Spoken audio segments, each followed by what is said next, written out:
Hai teman, selamat datang di channel Sekate New. Jangan lupa pada teman-teman untuk like, komen, dan subscribe supaya tidak ketinggalan update dari channel ini.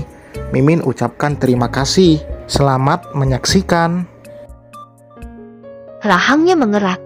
Matanya menyalang penuh amarah sejak di rumah sakit kemarin. Apalagi kalau ingat cerita anaknya tentang lelaki yang ada hadapannya itu. Ingin rasanya ia lenyapkan dari muka bumi ini. Masalah Andira tambah merembet kemana-mana. Walau bagaimanapun, dia tetap tak tega melihat anaknya menderita. Setelah dengar dokter memvonis indung telur Andira rusak, dan kemungkinan memiliki keturunan sangatlah kecil, Samir Panjang utuskan untuk memberikan kesempatan Neisen untuk tetap hidup. Dengan catatan, lelaki itu harus mau menikahi putrinya. Masih nanya, mau saya apa? Samir mencengkram. Rahang Neisen kuat, sambil menggigit giginya. Sadar kesalahan kamu apa? Hah? Neisen tak bisa melakukan apapun, selain pasrah dirinya akan diapakan oleh Samir. Yang jelas, nyawanya sedang di ujung tanduk saat ini. Kamu lihat ini. Samir menunjukkan beberapa video. Neisen menyakiti putrinya. Kejadian saat di hotel dan terakhir, malam sebelum kejadian itu terjadi, terekam jelas dirinya memperlakukan Andira seperti apa. Menyiksa, bahkan tak segan sampai menyakiti wanita itu. Neisen tak pernah sadar kalau di dalam rumah kontrakannya ada kamera sembunyi yang bisa merekam kejadian di tempat itu. Ini nggak mungkin. Neisen ketakutan, tanpa sadar apa yang ia lakukan itu adalah tindakan kriminal, penganiayaan, yang jelas melanggar pasal undang-undang dasar di negeri ini. Saya bisa jelaslah itu, Om. Samir menggeleng, sudah terlanjur benci dengannya, dan menyimpan dendam yang luar biasa. Karena itu Samir lebih memilih memberikan hukuman sendiri untuk lelaki pecundang seperti dia, dibandingkan menyerahkan ke pihak yang berwajib. Dengan cara sendiri yang pastinya bisa membuat dirinya menyesal. Apalagi, Samir bahkan tidak pernah menyangka anaknya akan menjadi korban bejatnya Neisen selama ini. Tujuannya menaruh kamera tersembunyi di rumah itu adalah untuk mencari bukti perselingkuhan mereka. Tetapi Samir dikejutkan dengan keadaan yang berbeda. Kamu sudah nggak bisa lagi mengelak, Neisen. Saya hilaf, Om. Saya nggak bermaksud untuk melukai Andira. Saya minta maaf. Ucapnya tergaguk, semakin ketakutan. Maaf, enggak segampang itu. Samir melepaskan cengkeraman tangannya, berdiri membelakangi Neisen. Kamu harus mempertanggungjawabkan perbuatan kamu ini, sambungnya dengan tegas. Tolong jangan laporkan saya ke polisi. Om, jangan lakukan itu. Om, saya nggak sanggup di penjara. Sambil memohon, Neisen menunduk pilu, berharap bisa dimaafkan olehnya. Kamu akan mendapatkan yang lebih menyakitkan lagi dari meringkuk di penjara. Dengan tegas, Samir mengucapkan itu di depan wajahnya. Lebih menyakitkan dibandingkan tidur di balik jeruji besi. Neisen tak bisa lagi berbuat apa-apa. Mengelak pun tidak mungkin dia lakukan. Menunggu hukuman apa yang akan diberikan oleh Samir untuknya. Kamu akan tersiksa melihat mantan istrimu bahagia bersamaku, dan itu bayaran yang setimpal untuk membalas perbuatan kamu. Samir membatin sambil menarik bibirnya ke samping. Kamu nikahi Andira atau pilih mati? Menikah. Batin Neisen menyeringai. Cuma itu syaratnya. Siapa yang bakalan nolak kalau yang nyuruh papinya sendiri? Gue yakin setelah menikah sama Andira, gue bakal dikasih posisi yang bagus di perusahaan.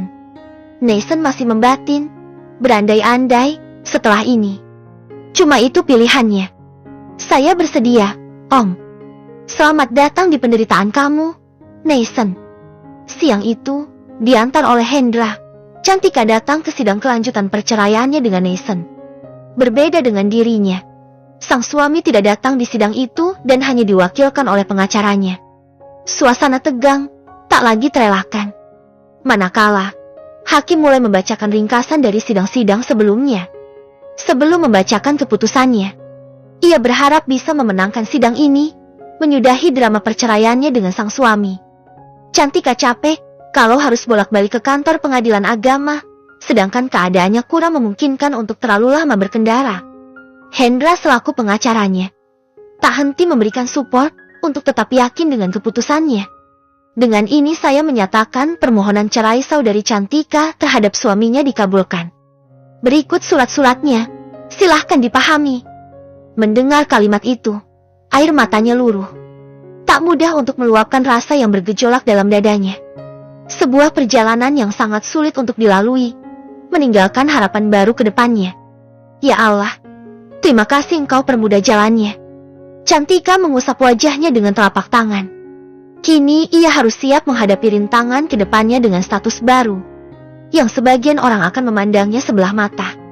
Sabar ya Mbak Cantika, saya yakin Anda bisa melewati ini semua, ucap Hendra. Cantika hanya mengangguk. Langkahnya lunglai saat keluar dari ruang sidang. 1 tahun belum genap pernikahannya hancur. Banyak momen yang membuatnya kadang ingin memperbaiki hubungan itu. Tetapi lebih banyak momen yang menghantam jiwa juga raganya yang meyakinkan dirinya kalau jalan yang diambil itu adalah jalan yang benar. Tidak mudah melewat perjalanannya setelah ini. Ditambah ada seseorang yang nantinya akan menjadi tanggung jawabnya, seorang diri. Cantika bersumpah tidak akan pernah memberitahu kalau ia tengah mengandung benih dari mantan suaminya. Bahkan sampai anak itu lahir ke dunia, dia tidak akan pernah memberitahu. Langkahnya terhenti saat ia mendengar tepukan tangan dari seseorang di hadapannya. Memaksa Cantika untuk mengangkat wajahnya, Nathan melempar senyum tanpa beban sedikit pun di dalamnya. Selamat ya atas status baru kamu.